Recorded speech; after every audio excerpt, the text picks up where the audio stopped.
da mai ta nan ɓangaren nan kuma an samu space gashi ne aka nuna da wannan ruler cewa nan gurin a samu space nan kuma ya haɗi ɓangare ɗaya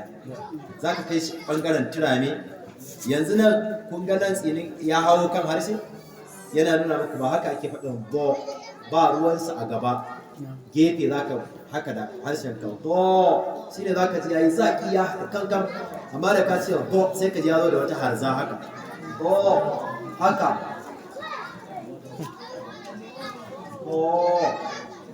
to shi ne aka nuna mana a nan cewar wannan kwarin za ka ga alamun ɗan duhu yana nuna maka ba komai a wajen na harshe domin harshen ya karkato ya dawo nan nan kuwa za ka ga a haɗe yake da haƙora ko ba haɗe yake ba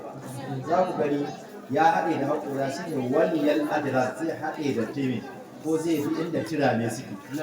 nan kuwa ya baro su shi ne ba ka sa maka rula ka ganin cewa gashi na har rula ta shiga kamar kai haka ne za ta shiga nan amma nan ba zai shiga ba sai ka taɓa kan harshe sai ka tume shi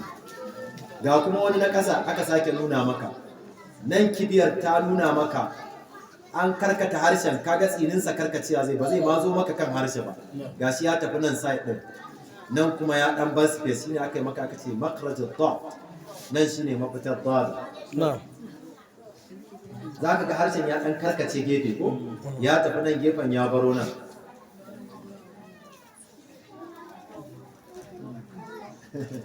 yana da wahala sai an yi da gaske